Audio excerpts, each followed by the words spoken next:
Welcome to the Net Front Presence Playoff Edition. I'm Jeff Gordon, Post-Dispatch, joined by our beat reporter Matthew DeFranks. And man, go back to the holiday season, we would not have predicted that we would have a playoff edition of the Net Front, but here we are. Just before we get started in the to break down the series against the Jets, just kind of reflect on how unlikely this was and what an accomplishment it was just to get to bracket.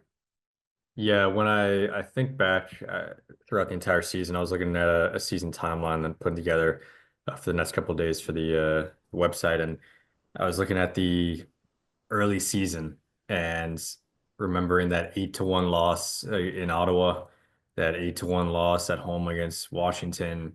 If you remember the late third period turnovers by Jordan Kyrou in Philadelphia and against Utah that cost them at least 1 point in overtime and it handed them regulation losses.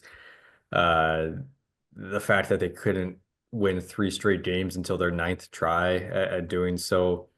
The fact that I, I look at the lineups from early on in the season, and it's ones where Zach Bolduc is scratched and Kasperi Kapanen is in, and P.O. Joseph and Brandon Saad and Scott Perunovich are all around on the roster.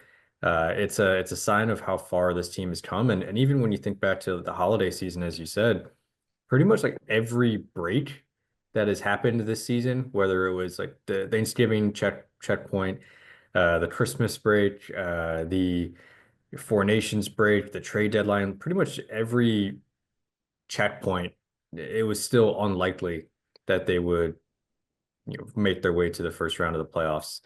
And it wasn't really until that 12-game win streak where you understood that this was a real possibility. I think back to that win over Vancouver as them back in a playoff position for the first time since November, and the fact that they were able to keep building on that. And at one point, they were up 8 points on a playoff spot. Like that's the kind of run this team put together. And Gordo, you're right. It's an unlikely one that both of us didn't see coming, and I'm not sure how many other people actually, truthfully, would say they did. Now, Doug Armstrong did not give up on the season. He wanted this team to be in the chase. He did not give up on that vision when many of us were just assuming, well, okay, let's just keep the process going towards the future. He did not. And as you wrote in the Post-Dispatch and online at stltoday.com, he made changes on the fly this season. And the big change came in the summer with the offer sheets, but he kept making changes until he got this team where it needed to be.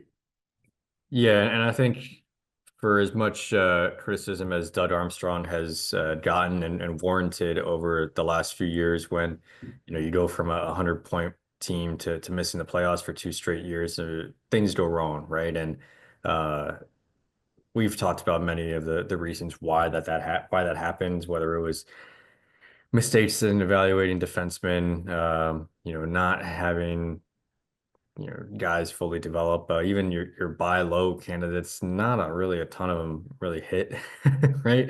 You think of Verana, Kapanen, Hayes, even this year, Texier, Joseph, like those things didn't really hit a lot. But the fact is that he made the moves necessary to get them in the playoffs, and without him making these sorts of moves this year, they're not there. That's hiring Jim Montgomery and firing Drew Bannister. The team structure looks much better. I mean, they're one of the best defensive teams in the league since Montgomery took over.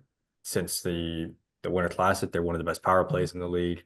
Their penalty kill has been improved. They have the young guys that are producing under Montgomery, Bolduc and Holloway. Obviously, trading for Cam Fowler, he's been a top pair addition for the Blues, and honestly one of the most productive defensemen in the league since mid-December.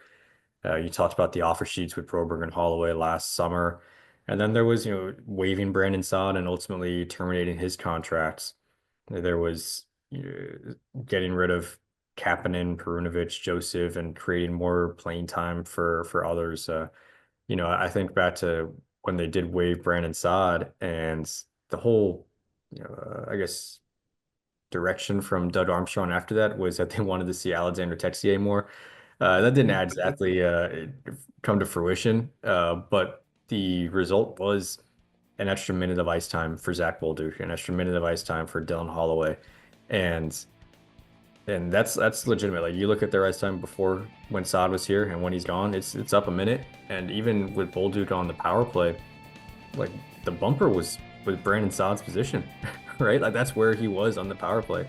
And now Zach Bolduc has made that his spot. And so you look at all these moves that Doug Armstrong has made, whether it's creating opportunity for young guys, finding veterans that can help, or even a coaching change. He's kind of pulled the right strings throughout this season, and that includes not even selling at the trade deadline.